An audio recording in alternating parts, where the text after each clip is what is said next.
दोस्तों ये हमारी MEP की नेक्स्ट सीरीज़ है। इसके बारे में आज हम लोग डिटेल में बात करेंगे, जो जनरली MEP इंजीनियर के लिए जानना जरूरी होता है। कभी भी LT हो गया, ST हो गया, स्विच गियर हो गया, डिजिट जनरेटर हो गया, इसके मेजर हमारे चेक पॉइंट्स क्या होते हैं। तो चलिए दोस्तों, आपके अपने चैनल इंजीनियरिंग पंडित में स्वागत है। तो स्टार्ट करते हैं हम लोग और बात करें कि जो PVC वायर्स होती हैं या हाउस वायर्स होती हैं वो किस टाइप की होती हैं। तो सबसे पहले दोस्तों हमारी FR होती है, जो कि फायर रिटार्डेंट होती हैं। सेकेंडरी होती है दोस्तों FRLS, fire retardant low smoke होती हैं। तीसरी हमारी ZHFR होती है, जीरो हेलोजन फायर रिटार्डेंट होती हैं। दोस्तों वायरिंग के लिए अगर आपको ध्यान रखना चाहिए कि 16 स्क्वायर mm तक की अगर वायर यूज़ हो रही है तो आप उसको कॉपर का यूज़ कर सकते हैं। अगर उससे ज़्यादा की वायर यूज़ हो रही है तो आपको एल्युमिनियम की यूज करनी चाहिए। बाकी दोस्तों ये टेबल आपको दिखाई गई है, जिसको आप देख के ध्यान रख सकते हैं कि कितने एरिया के लिए कितने स्क्वायर mm की केबल की ज़रूरत पड़ती है। इस टेबल को आप ध्यान में रखेंगे तो आप अप्रोप्रिएट तरीके से केबल का ले कर सकते हैं। हमारी 4 कोर फ्लेक्सिबल केबल्स यूज होती हैं MEP के अंदर, जो इस प्रकार की फिगर में देख सकते हैं। 3 कोर फ्लेक्सिबल केबल्स होती हैं, जो कि आप फिगर आउट किया गया है, इसको भी आप देख सकते हैं कि जो जनरली यूज की जाती हैं। उसके अलावा दोस्तों हमारी 4 कोर आर्मर्ड केबल्स भी यूज होती हैं, जिसको भी आप इस फिगर में देख सकते हैं। अगले केबल्स की अगर हम लोग बात करें, उसमें हमारी 3 कोर आर्मर्ड केबल आती हैं, जिनका भी प्रयोग जनरली हम लोग बहुत करते हैं। और हम लोग अगर किट की बात करें तो हम लोग इसके अंदर ST LT केबल टर्मिनेशन का यूज करते हैं, जो ऐसी होती है दोस्तों। हम लोग अंडरग्राउंड केबल का भी प्रयोग कई बार करना पड़ता है, जहाँ की लंबी लाइनें होती है वहाँ पे कर देते हैं हम लोग। मॉड्यूल की बात करें प्लेट स्विच की, तो हम लोग 2 module plate switch plate use करते हैं। उसके अलावा दोस्तों हमारा जो स्विचेज यूज होते हैं वो होते हैं हमारे 3 मॉड्यूल स्विच प्लेट, जो कि इस प्रकार होते हैं। इसको देख के भी आप बता सकते हो। 4 मॉड्यूल स्विच प्लेट होते हैं, इस तरीके से होते हैं।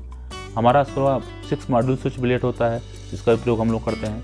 उसके अलावा दोस्तों हम लोग 8 मॉड्यूल स्विच प्लेट होता है, जिसका भी प्रयोग हम लोग MEP के अंदर करते हैं।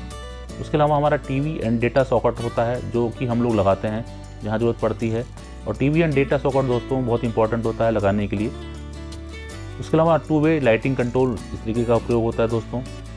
हमें ध्यान रखना चाहिए कि अर्थिंग जरूर कर रहे हैं दोस्तों। अर्थिंग बड़ा इंपॉर्टेंट फैक्टर होता है, क्योंकि अर्थिंग ना होने से बहुत ज़्यादा मेजर दिक्कत आ सकती है। तो हमेशा ये प्रॉपर इंश्योर करना चाहिए कि अर्थिंग हो रही है। उसके अलावा दोस्तों लाइटिंग अरेस्टर का भी ध्यान रखना चाहिए कि हमारा टेरेस पे लाइटिंग अरेस्टर किया गया है। हमारी तड़ी झंझा बिजली या हमारी जो है प्रकाश आसमानी बिजली से बचाने के लिए लाइटिंग अरेस्टर का प्रयोग जरूर किया गया है दोस्तों। लाइटिंग अरेस्टर जो होता है दोस्तों, वो फैराडे गेज सिस्टम पे काम करता है, जो कि इस तरीके से नेटवर्क बना लेता है। अब हम लोग बात करते हैं मेजर चेक पॉइंट की, जैसे कि DG जनरेटर के मेजर चेक पॉइंट क्या होते हैं। हमेशा ये ध्यान रखना चाहिए कि इसको जो इंस्टॉलेशन होता है वो ग्राउंड पे ही ध्यान रखना चाहिए और पहले पोडियम पे अलाउ करना चाहिए। इसका प्रॉपर वेंटिलेशन और एग्जॉस्ट देख लेना चाहिए। कम से कम इसकी 120 मिनट की जो है फायर रेटेड बॉडी होनी चाहिए या डोर होनी चाहिए। हमारा जो मैक्सिमम DB लेवल होता है वो एक लेवल के डिस्टेंस पे 75 डेसिबल से ज़्यादा नहीं होना चाहिए। और दोस्तों हमेशा जितना भी हमारा अप्रूवल होता है गवर्नमेंट की तरफ से, वो सेंट्रल पोल्यूशन कंट्रोल बोर्ड की तरफ से होता है। और जितने भी DGs होते हैं वो CPCB2 ग्रेड से होते हैं। हम लोग अगर LT पैनल्स के मेजर चेक पॉइंट्स की बात करें तो हमारा जो पैनल हाइट होता है वो 2100 mm से ज़्यादा नहीं होना चाहिए। मिनिमम क्लियरेंस अराउंड जो होता है पैनल्स के आसपास वो 750 mm होना चाहिए।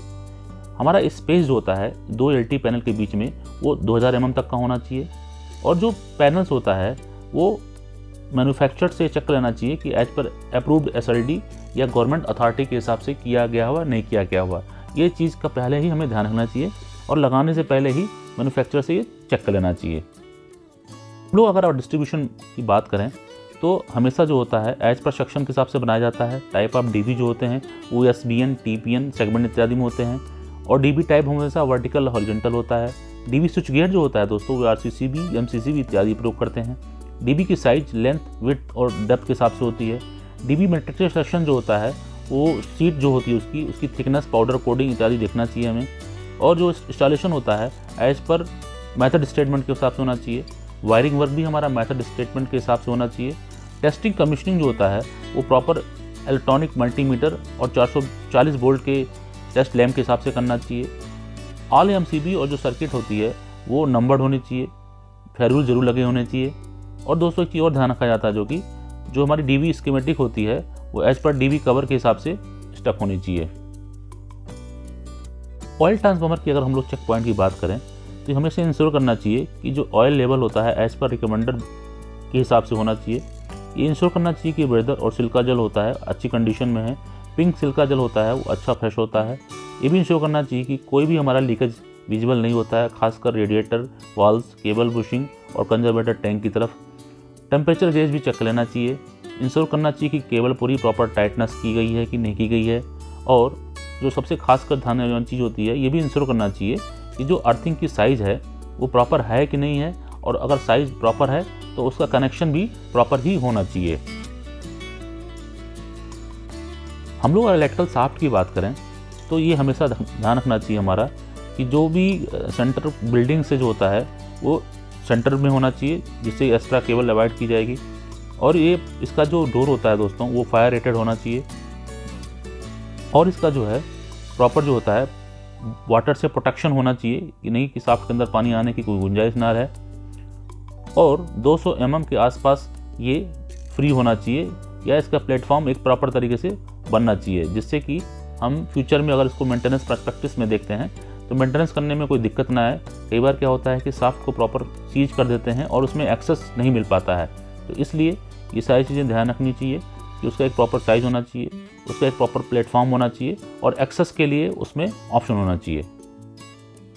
दोस्तों ये वीडियो आपको कैसी लगी इसको कमेंट करके ज़रूर बताइएगा कमेंट सेक्शन में।